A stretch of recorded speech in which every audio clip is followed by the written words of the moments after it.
ಮಳೆ ನಿಂತು ಹೋದ ಮೇಲೆ ಕೊಡೆ ಏರಿಸಿದಂತಾಗಿದೆ ಕಾಂಗ್ರೆಸ್ ಕಳೆ ವೀಕ್ಷಣೆ ಅಂತೇಳಿ ಬರ್ತಿದ್ದೇನೆ. ಕಾರಣ ಏನು ಅಂತ ಕೇಳಿದ್ರೆ, ಕಳೆದ ಮಳೆಗಾಲದಲ್ಲಿ ಮಂಗಳೂರು ನಗರ ದಕ್ಷಿಣದಲ್ಲಿ ಪ್ರಕೃತಿ ವಿಕೋಪದಲ್ಲಿ ಉಂಟಾದ ಅಪಾರ ಹಾನಿಯ ಕುರಿತು ಸಮಗ್ರ ಚಿತ್ರಣವನ್ನ ರಾಜ್ಯ ಸರ್ಕಾರಕ್ಕೆ ವಿಧಾನಸೌಧದಲ್ಲಿ ರಾಜ್ಯ ಸರ್ಕಾರದ ಗಮನಕ್ಕೆ ತಂದಾದ ನಂತರ ವರ್ಷಂಪ್ರತಿ ರಾಜ್ಯದ ವಿಪತ್ತು ಉಪಶಮನ ನಿಧಿಯಡಿ ತುರ್ತು ಕಾಮಗಾರಿ ನಡೆಸುವಂತೆ ಕೋರಲಾಗಿದ್ದಂಥ ಮನವಿಯ ಮೇರೆಗೆ 2025-26ನೇ ಸಾಲಿನ ಬಿಡುಗಡೆ ಆದಂಥ ಅನುದಾನಗಳ ಕಾಮಗಾರಿಗಳನ್ನು ಕ್ಷೇತ್ರದ ಹಾಗೂ ಜನಸಾಮಾನ್ಯರ ಹಿತದೃಷ್ಟಿಯಿಂದ ಕೂಡಲೇ ಕೈಗೆತ್ತಿಕೊಳ್ಳುವಂತೆ ಮಾನ್ಯ ಜಿಲ್ಲಾಧಿಕಾರಿಗೆ ಕೂಡ ಪತ್ರ ಬರೆದಿದೆ. ನಾನು ಮಾನ್ಯ ಜಿಲ್ಲಾಧಿಕಾರಿಗಳಿಗೆ ಆ ಪತ್ರವನ್ನು ಬರೆದಂಥ ಕಾಗದಗಳು ಕಾಪಿ ಕೂಡ ನಿಮಗೆ ಸ್ವೀಕರಿಸಿದೆ. ತದನಂತರ ಮಂಗಳೂರು ನಗರ ದಕ್ಷಿಣಕ್ಕೆ ಸರಿಸುಮಾರು 10 ಕೋಟಿ ರೂಪಾಯಿ ಅನುದಾನಗಳು ಆ ಮಳೆ ಹಾನಿಯಲ್ಲಿ ಬಂದಂತ ಇಡೀ ಜಿಲ್ಲೆಗೆ ಸರಿಸುಮಾರು 60-70 ಕೋಟಿ ರೂಪಾಯಿಲಿ 10 ಕೋಟಿ ಮಂಗಳೂರು ನಗರ ದಕ್ಷಿಣಕ್ಕೆ ಮೀಸಲಿಟ್ಟು 28 ಕಾಮಗಾರಿಗಳನ್ನು ಅನುಷ್ಠಾನಗೊಳಿಸುವಂತೆ ಅಧಿಕೃತ ಆದೇಶಗಳನ್ನು ಕೊಡಲಾಗಿದೆ. ಇದೆಲ್ಲವೂ ಆಗಿ 1.5-2 ತಿಂಗಳಾದ ನಂತರ ಈ ಎಲ್ಲ 28 ಕಾಮಗಾರಿಗಳ ವೀಕ್ಷಣೆಯನ್ನ ಕಾಂಗ್ರೆಸ್ನ ನಾಯಕರುಗಳ ತಂಡ ಹೋಗಿ ವೀಕ್ಷಣೆಯನ್ನ ಮಾಡ್ತದೆ. ನಾನು ಪ್ರಪ್ರಥಮ ಬಾರಿಗೆ ಒಂದು ನಿಮ್ಗೆ ಹೇಳಲಿಕ್ಕೆ ಬಯಸ್ತಾ ಇದ್ದೇನೆ. ಜಿಲ್ಲಾಧಿಕಾರಿಗಳ ಆದೇಶದ ಪ್ರತಿಯನ್ನು ಕೂಡ ಕಾಪಿ ನಿಮ್ಗೆ ಕೊಟ್ಟಿದ್ದೇನೆ.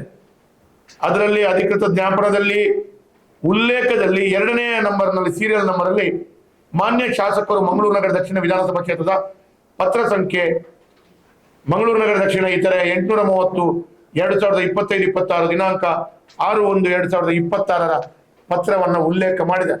ಅಂದ್ರೆ ನಾನು ಬರೆದ ಪತ್ರದ ಉಲ್ಲೇಖವಾಗಿ ರಾಜ್ಯ ಸರ್ಕಾರ ಮತ್ತು ಜಿಲ್ಲಾಡಳಿತ ಹಣವನ್ನು ಸ್ಯಾಂಕ್ಷನ್ ಮಾಡಿದೆ.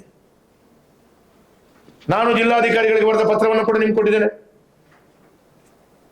ನಾನು ಜಿಲ್ಲಾಧಿಕಾರಿಗಳು ಕೊಟ್ಟ ಆದೇಶದಲ್ಲಿ ನನ್ನ ಮಂಗಳೂರು ನಗರ ದಕ್ಷಿಣದಲ್ಲಿ ಶಾಸಕರು ನಾನು ಒಬ್ಬರೇ, ನನ್ನ ಹೆಸರನ್ನು ಉಲ್ಲೇಖ ಮಾಡಿದ್ದಾರೆ. ನನ್ನ ಪತ್ರ ಅಂತೇಳಿ ಪತ್ರದ ಸಂಖ್ಯೆಯನ್ನು ಕೂಡ ಉಲ್ಲೇಖ ಮಾಡಿದ್ದಾರೆ. ಹಾಗಿರುವಂತಹ ಸಂದರ್ಭದಲ್ಲಿ ಈ ಕಾಮಗಾರಿಗಳು ಅದರ ಮಾತ್ರವಲ್ಲ, ಹ್ಯಾಸ್ ಎ ಪ್ರೋಟೋಕಾಲ್ ಈ ರೀತಿಯ ಪ್ರಕೃತಿ ವಿಕೋಪದ ಕಾಮಗಾರಿಗಳ ಜವಾಬ್ದಾರಿ ಕೂಡ ಪ್ರಪ್ರಥಮವಾಗಿ ಜನರಿಂದ ಚುನಾವಣೆಯಾದಂತಹ ಶಾಸಕನದ್ದು.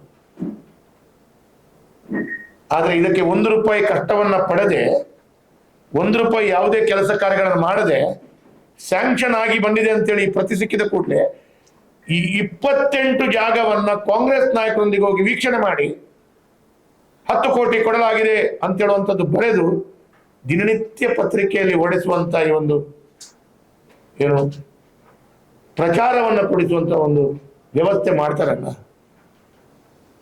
ನಿಜವಾಗಿ ನಿಮಗೆ ಪತ್ರದ ಉಲ್ಲೇಖವಾಗಿ ಮಾನ್ಯ ಶಾಸಕರು ನನ್ನ ಮನವಿಯ ಮೇರೆಗೆ ಆಗಿದ್ದು ಅಂತ ಹೇಳೋದೊಂದು ದಾಖಲೆಗಳು ಇದೆ.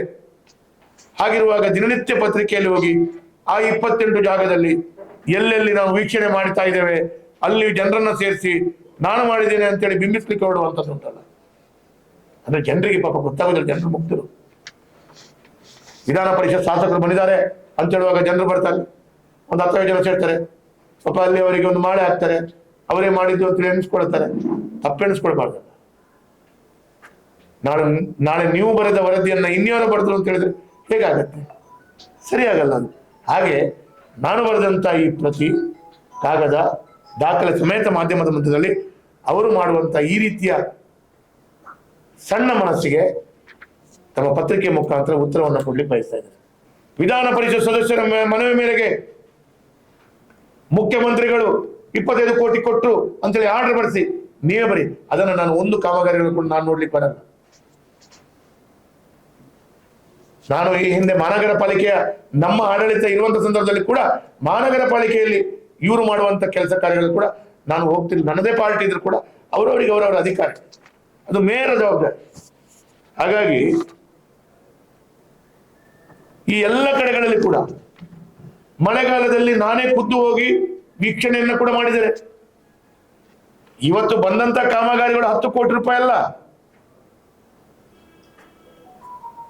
ಸರಿಸುಮಾರು ರಸ್ತೆಗಳು, ಚರಂಡಿಗಳು, ಅಥವಾ ಎಲ್ಲೋ ಒಂದು ಕಡೆ ಕೆಲವಾರು ಕಡೆ ರಿಟೈನಿಂಗ್ ವಾಲ್ಗಳು, ರಾಜಕಾಲುವೆ ರಿಟೈನಿಂಗ್ ವಾಲ್ಗಳು, ನೂರಾರು ಕೋಟಿ ರೂಪಾಯಿ ಆಸ್ತಿ ಪಾಸ್ತಿ ನಷ್ಟಾಗಿದೆ. ಅದೇ ಸರ್ಕಾರ ಸಂಪೋರ್ಷಣೆ ಕೊಡ್ತದೆ. ಇದು ಪ್ರತಿ ವರ್ಷ ಕೊಡ್ತದೆ, ಪ್ರತಿ ಸಲ ಮಳೆಗಾಲದ ಪ್ರಕೃತಿ ವಿಕೋಪದಲ್ಲಿ ಕೊಡ್ತದೆ. ಅದರ ಸ್ಥಳೀಯ ಶಾಸಕರ ಅಧಿಕಾರ. ಅದು ನನ್ನ ಸರ್ಕಾರ ಇದೆ ಅಂತೇಳಿ ಎಲ್ಲವನ್ನ ಮಾಡ್ಲಿಕ್ಕೆ ಬರಲ್ಲ.